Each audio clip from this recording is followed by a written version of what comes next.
Just like when you're connecting computers to a network or the internet, with DMX lighting you can also use either cables or use wireless connections. And just like computer connections, the same advantages and disadvantages tend to exist. So if you're using cables, of course, it can be inconvenient. You can be limited by how long the cables are, where it's convenient to put cables, even whether it's safe to put cables across open walkways. So those can certainly be big advantages of using wireless. But just like with computer connections, cable connections do tend to be faster and more reliable. So if you're using wireless connections for DMX, then in certain conditions it might be a little less reliable. You may find that some lights might not quite get the information going through as well, which could cause a little bit of lag in certain types of lights. Now there are a few different types of ways of getting wireless DMX. You can buy everything from fairly cheap wireless adapters to quite expensive ones. And what I tend to use with my lights is Chauvet wireless adapters. And these use DeFi, which is built into a lot of new Chauvet lights. So for example, these lights, which were part of the setup before, these are running purely wireless. Those ones here, these Freedom Sticks, actually do have DMX plugs, so I could run them off a cable if I wanted to, but they have wireless built in. These ones, no cable plugs at all, purely wireless. Now with those kind of lights, if I'm using the built-in wireless, I still need a transmitter. And with the Chauvet systems, and like most wireless DMX adapters, you have adapters like this that sometimes you get some that are plugged into power, but the ones I've got are chargeable, and I have a transmitter which, you notice, looks a little bit like one end of a DMX plug, and that would go into DMX out.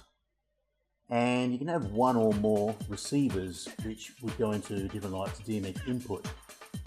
So if I'm using wireless lights, then on my Soundswitch adapter I could have the transmitter connected to my Soundswitch adapter, and then lights that have DeFi built in would be able to pick it up, and any lights that don't have DeFi built in could have one of these receiver adapters.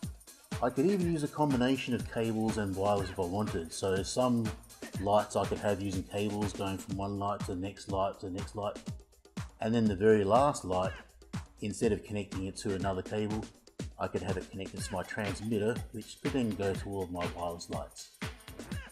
Now with the Chauvet system, these ones, I've heard mixed reports about these. Some people don't like them. I've found they've been pretty reliable myself. The one thing I don't like about them is that the charger they come with is really not very good. When they're on the charger, often you need to wiggle around quite a bit before it actually starts charging, and even then often I can't get more than 2 or 3 of them charging at once. Luckily they can also be charged using micro USB cable, which is how I usually do it. Now as far as actually using Wi-Fi, there's been some events I've done in recent years where if I was limited to using cables, I would have found it very difficult to find a good convenient place to put lights.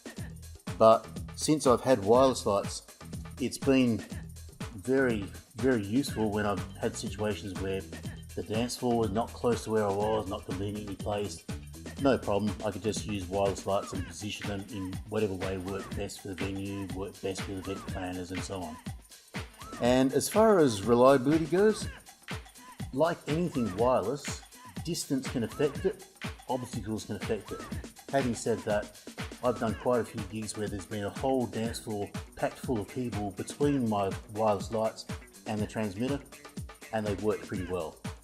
The worst thing I've ever noticed is that occasionally I've found that maybe one of my lights might slightly be lagging behind the others for a moment, but that's the sort of thing that I've only noticed because I was actively looking for it, and I don't think anyone on the dance floor would have noticed at all. So Wi-Fi or wireless DMX, if you keep in mind some of its limitations, it can add a lot of flexibility to your lighting setups.